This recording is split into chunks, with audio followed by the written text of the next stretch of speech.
Well, according to CNN, it's over for Bernie. He should just pack it in. We should, basically ignore all of the facts, all of reality, and also ignore the fact that CNN is full of it to the upteenth degree. Listen, y'all. CNN, they paid this group called SRSS to conduct a poll on their behalf.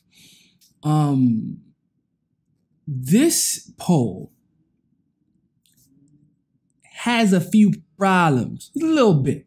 But let's just read the initial CNN article that went viral earlier today to listen to how they framed the results of this poll. And I'm going to tell you one major problem when I get done going through this. I'm going to tell you one major problem with this article in particular. So the article says, dum, dum, dum. Polls show Bernie Sanders' popularity amongst all voters is plummeting. It didn't say the dum, dum, dum, and it didn't actually use the movie guy voice, but that's basically what they were trying to sound like when they wrote the title. I imagine that Mr. Harry Enton said it out loud to make sure that it sounded like that. The bum, bum, bum, you got to feel that in your soul, and then the Bernie Sanders losing popularity amongst all voters. What is he going to do? Pretty sure that's how it sounded. Let's continue. So he said, one of the arguments Bernie Sanders fans made during 2016's Democratic primary was that he was more electable than Hillary Clinton. It wasn't just an argument, it was a fact. How many people have we discovered now? My two choices were Bernie Sanders and Donald Trump. Still don't, it's a reason why that is the case. But either way, that is pretty telling that the only other option for them was basically whoever isn't Hillary. So it's pretty telling. So it was a fact. He was more electable. His favorable ratings with the general electorate were far higher than Hillary Clinton's. Indeed, Sanders maintained fairly high favorable ratings with all voters as late as 2018. Now, Sanders' popularity amongst all voters seems to be declining considerably in the last few months, however. Our new CNN poll puts Sanders' favorability rating at a 46%. Wow. Compared to his unfavorability rating of 45%. Wow, this poll is serious stuff. Okay. And that's amongst registered voters. Oh God. Maybe we should start to panic. Let's continue to read. This is only the latest poll to have Sanders at basically even in his net favorability rating. A Quinnipiac University poll from late December gave the Vermont senator a net favorability of just +2 points. An average of all recent polls put Sanders' favorability at about -1. Whoa, Sanders. You got to comb that hair, man. People don't like you anymore, apparently. That's what CNN's telling us. You got to comb that hair. That's got to be the reason why. Who can vote for somebody who has wild hair?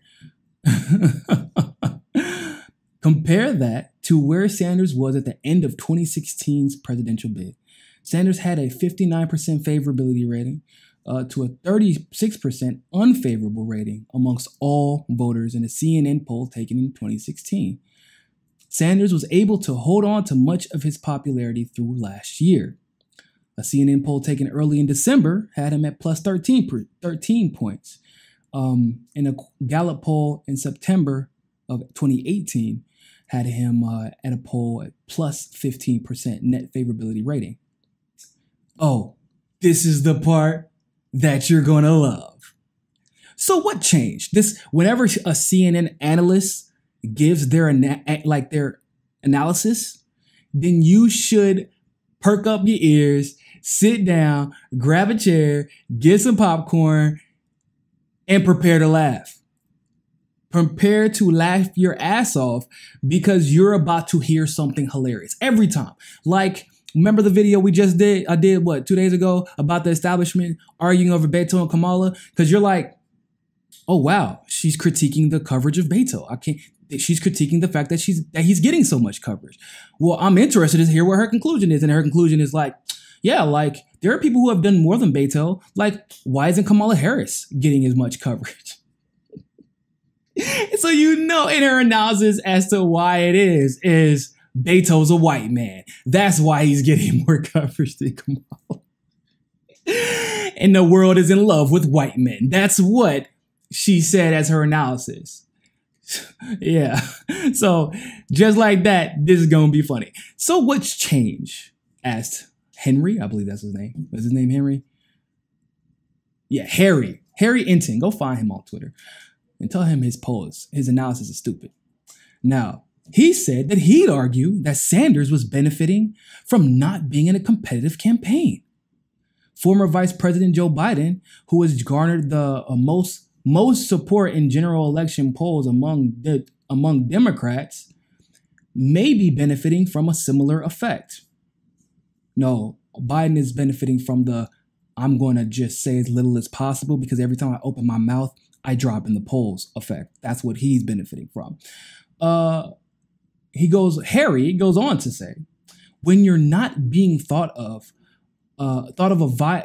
as, this guy has a lot of typos. You can tell he just pushed this out. But when you're not being thought of as a viable threat to win a party's nomination, opponents tend to lay off. Okay. The last time Sanders was thought of as at least a minor threat to win the Democratic nomination was in March of 2016. According to who?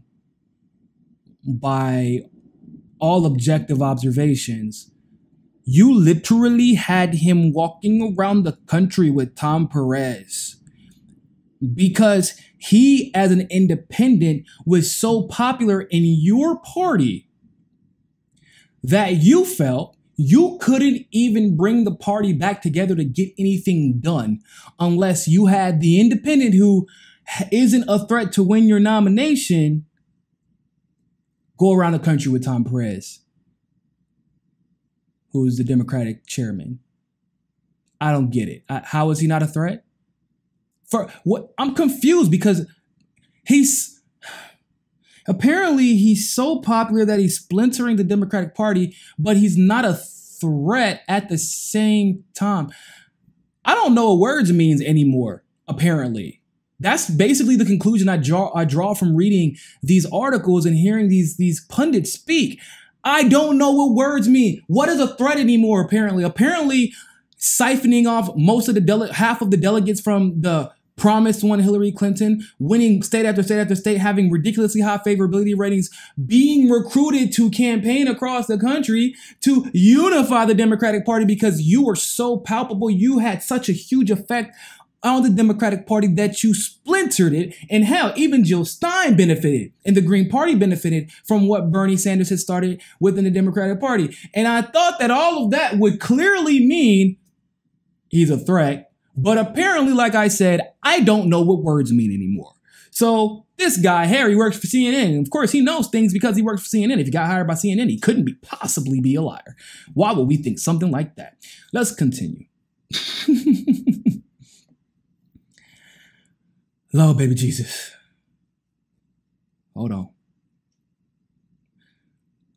The good news for Sanders, though, is that his net favorability rating is at about the same level as other people have declared their candidacy for the Democratic nomination. Why the fuck you lying? Why you always lying? Oh my God. Stop fucking lying. There's almost something weird that should be discussed in that. It's at the same rate it's at the same favorability rating as other people have declared. Most of these other candidates, however, are relatively unknown. Interesting. At least at one point, it's not the case that Sanders is less electable than the average Democrat. Or at least at this point, he says that it's not the case that he's less electable. Well, how magnanimous of you to point that out. It's just that he cannot make the case that he is more electable based on national polling. And in their poll, in the CNN poll, just 30% of the Democratic voters believe that the party has a better chance of winning with the presidency with him than with someone else as the nominee. The vast majority, 59%. Wow. 59 whole percentage points. They think they have a better shot winning with someone else. Well, oh my God, I wish I could click on this poll that you're talking about. But he lists every poll, but doesn't tag or post a link to the poll in this article. This poll that he is using as a justification for all of this Ben Shapiro. For those of you who are new to the channel, that's what I call BS because, you know, Ben's full of shit. His initials are Ben Shapiro, BS, Bush, you know, you get it. You get it. Y'all smart. All right. So he didn't even link the poll. Now, why do you think that he would do something like that? Maybe because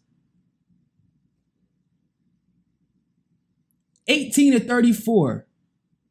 Well, I mean, that's the millennial demographic. We make up the majority of the electorate now. So you couldn't possibly conduct a poll without asking us. No, that would be insane. Oh, and favorability opinion, NA. Unfavorability opinion, NA. Never heard of. NA. No opinion, NA. Heard of. No opinion, NA. Undecided, NA. Hold up, huh? So you didn't ask anybody? You didn't, what? So we not important anymore? Wow. I'm a little insulted by this SSRS poll. SSRS is company doing the bidding of CNN. Well, let's look, maybe our generation doesn't have the answers, but 35 to 49, that's what, the Generation Xers? That's right before the boomers, I think. Well, maybe they got that. Hold up. Favorability opinion, NA? Unfavorability opinion, NA. Never heard of. NA. No opinion, but heard of. NA. Well, ain't this about a... Interesting. Well, clearly this marker that says greater than 45, they all have opinions. So I wonder how many people that he asked were between the ages of 35 and 50. Oh, we go back. NA. Well, why do they have 55 plus as a listing if maybe they listed somebody who was between the ages of, 45 plus. They have 45 plus listed. Okay. So let's look at the ages that were asked between 45 and 50. NA. So what is this? Hold up. What am I supposed to do with this? Boy, they got the nerve to say that this sample size or this poll, they are 95% confident with a 3.8% margin of error with this poll. Look, I know polling math can be somewhat complicated. It's statistical math.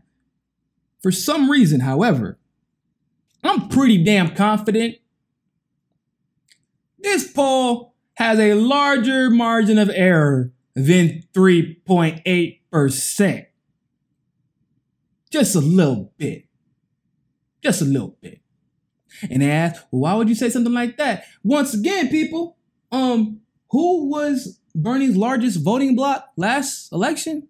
The millennial vote, right? The millennials. Well, okay, make it show. Who was the largest voting bloc in the country at this point? Last election, it was the baby boomers and we were catching up to them. Now, guess who it is? You're right. The millennials. Okay.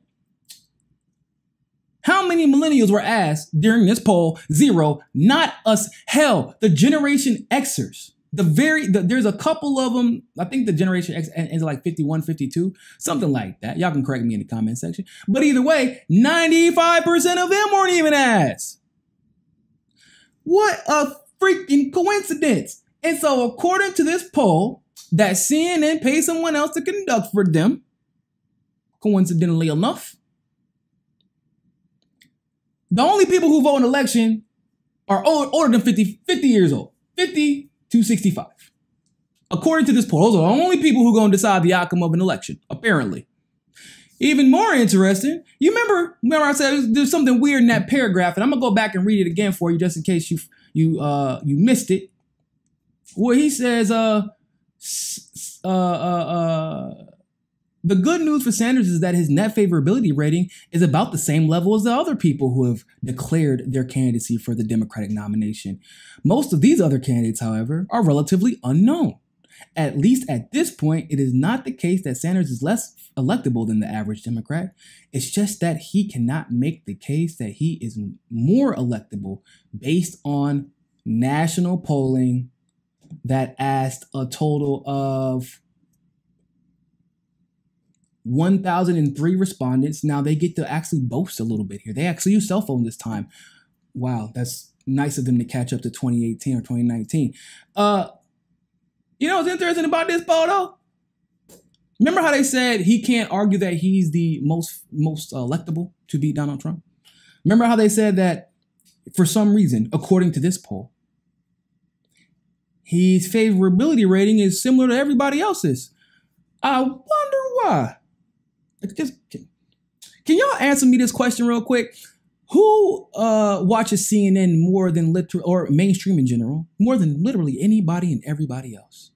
I wonder if we Google this little statistic, we're gonna do it together. I'm not promoting Google, by the way, but this is that will probably be found on Google. What is the average age of a CNN viewer? Wow. The median age for a CNN viewer is 60 years old. And for some reason, the favorability rating for Bernie Sanders is almost identical to all of the other candidates who have had town hall meetings and have been getting 24-hour coverage, far less coverage than Bernie Sanders, on CNN. What a freaking coincidence. You think it has anything to do with the fact that you only ask people who have gray hair and watch CNN? You think it has anything to do with that? What the fudge sickles? What is this? Oh my God, look, oh man, I wonder who else SRSS helps with their polling. Oh, CBS News, CNN, the Kaiser Family Foundation, Vanity Fair, ABC News, and the George W. Bush Institute. Wow. Do you think, out of curiosity, that the fact that the average age of a CNN viewer is 60, and the fact that they didn't ask any millennials, and the fact that the polls didn't ask anybody below 50, and they seem like they asked actually more people who were above 60. Do you think that could have anything to do with these polling results? Do you think that this man, Mr. Harry Enton, will want to put a disclaimer in the damn article? But he did a total opposite of putting a disclaimer. He decided, shit, I'm not even going to show this poll, because if I post this poll, people going to eat me alive, because they may just figure out that they didn't ask a damn soul over 45. What? Or under 45, my apologies. What? How are they even allowed to do this? What is this? How? It's crazy. I'm dying because people like myself have to vie for credibility. We have to fight for credibility all the time. We're called conspiracy theorists for calling out facts like this. We're called conspiracy theorists for basically saying that if when last election that y'all were creating polls that basically made it look like Hillary Clinton was much more electable, or at least stood a better chance of beating Trump than she actually did. We were saying last election that y'all were using polling methods that were a little bit sketchy, you know, a little bit kind of off. We couldn't really put our, now we were calling out all this stuff, but this right here is bad. But when we called this type of behavior out last election, we were like, yo, I don't know if y'all paying attention to the actual polls, the polls that have some type of, I don't know, integrity, care about their jobs or what they're supposed to be doing. The responsibility of being a pollster is a serious one because it does affect the outcome of national opinion. It's been proven. But they ain't doing that. They don't care about their responsibility at SRSS. Clearly, look at all the people they get paid to be poll or to conduct polls for. Like I said, ABC. Was it CBS? It was ABC, CNN, CNN, CBS, Vanity Fair. Really? But we're conspiracy theory. See, you didn't listen to us last time. We said during the primary, if you look at the real numbers, you're going to piss off a lot of people by cheating, Bernie, and you're going to end up with Trump. Play with it again. You think you can't sit here in the same breath and say that he's less popular than he was before. He's less popular. He's basically, it's the same favorability rating across the board. Basically, wow. So basically, everyone else has 1 million volunteers ready to help, huh? Everyone else broke the fundraising record of $5.9 million with the average donation size of $27 per donation. Everybody has those things. Like, Beto can try and claim that BS, which we're going to try to debunk here pretty soon. Waiting for a little bit more information to come down the pipe there. I know y'all waiting for it. But Beto can try and claim all that nonsense he wants to. He averaged about $48, $49 per voter or per donation. He can claim it's all online. He can claim what he wants to. But we know for a fact that it's something a little bit sketchy about that. And once again, those type of numbers should be reflecting how your crowd turnout looks, right? It should be reflecting how your volunteer count looks. But he was a little nervous. He was like, man, you can't be asking me questions about my donors and stuff. That's private information. What you gonna ask me what kind of underwear I got on next? Man, no. See, you wouldn't have been as nervous. You wouldn't have claimed that's private information if your actual backing supported the claim that you raised 6.1 million. But we don't know how many volunteers. We found out supposedly that it's from 100,000 donors and the average donation size is $47 per donor. But here's what's interesting about that. As a weird aside, that's the same average donation size as Kamala Harris. Lobbying bundles, perhaps, but that's a different discussion for a different day.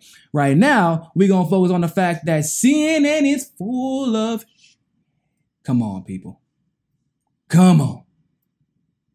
We can't allow this to persist. Spread this video, share it wherever you can, like the video, but remember, more than anything else, always remember, find your balance.